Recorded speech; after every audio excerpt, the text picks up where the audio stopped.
नमस्कार दोस्तों, जय श्री कृष्णा, राधे राधे। कैसे हो आप सब। आज मैं आपको सुनाऊंगी सुख्या अमावस्या की कहानी। ये हर किसी को जरूर सुननी चाहिए। अगर हो सके तो आपको ये अमावस्या का उपवास भी रखना चाहिए। तो चलिए कहानी सुनना शुरू करते हैं। एक साहूकार था, उसके 7 बेटे बहुए वे एक बेटी थी।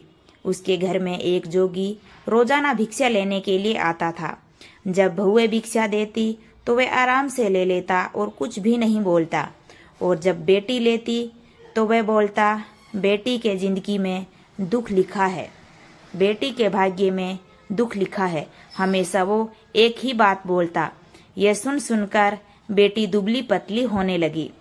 तब बेटी के माँ ने पूछा, बेटी क्या हुआ, हर रोज इतनी दुबली पतली हो रही है, क्या खाना नहीं खा रही है।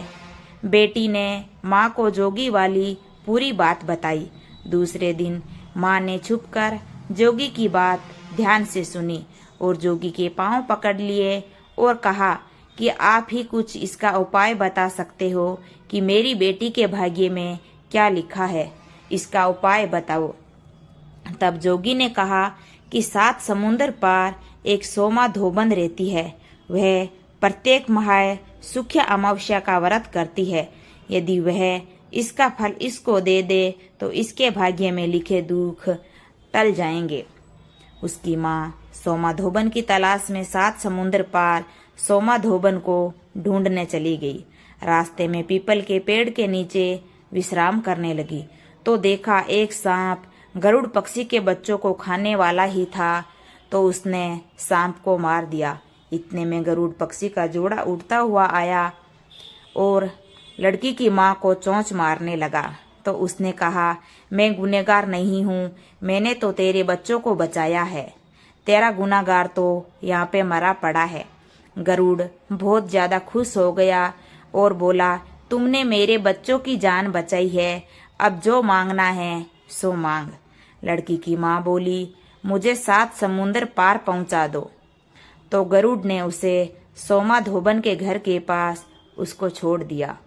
वहाँ सोमा धोबन और उसके बेटे बहुएं रहते थे। बहुएं काम करते हुए बहुत लड़ाई करती थी।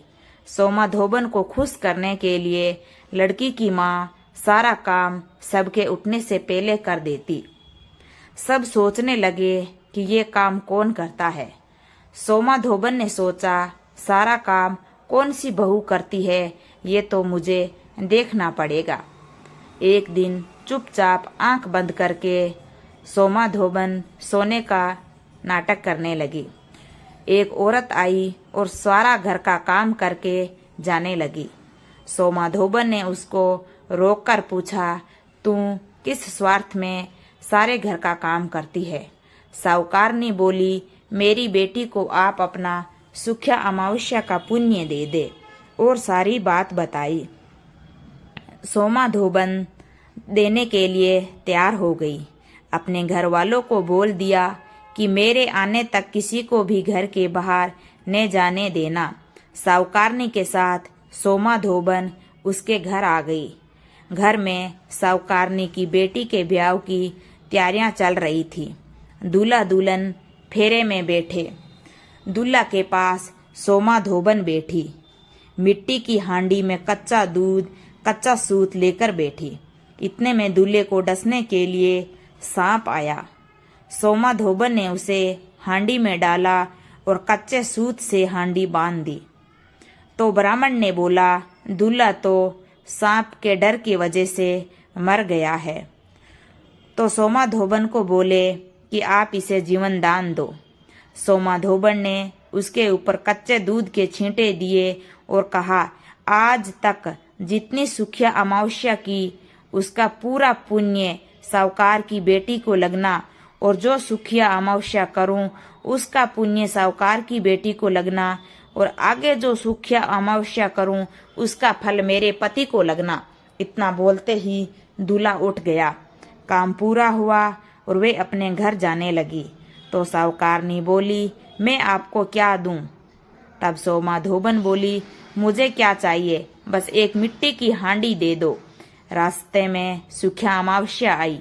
उसने हांडी के 108 टुकड़े कर पीपल के नीचे गाड़ दिए और पीपल के 108 परिक्रमा दी और टुकड़ों को वहीं पे पीपल के नीचे गाड़ दिए और घर जाने लगी।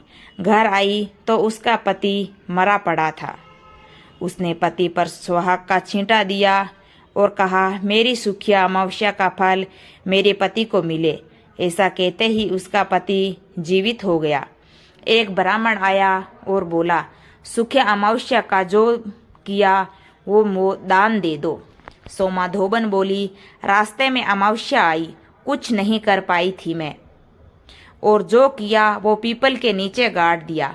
ब्राह्मण ने जगह खोदी तो पाया वहां 108 सोने के टुकड़े रखे हैं, क्योंकि हांडी के टुकड़े वहां पे उसने सोमा धोबन ने गाड़े थे 108, वो सोने के टुकड़ों में बदल गए थे।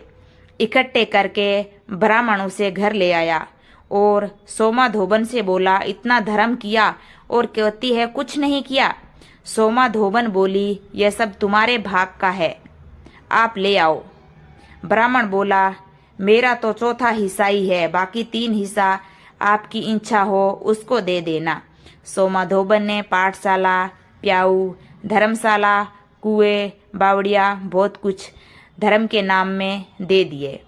ब्राह्मण ने नगर में ढिंडोरा पिटा दिया, सब जन सुखिया अमावस्या का व्रत करे। हे सुखिया अमावस्या, माता साहूकार की बेटी को दिया वैसा अमर सुहाग सबको देना। जय बोलो सुखिया अमावस्या की जय।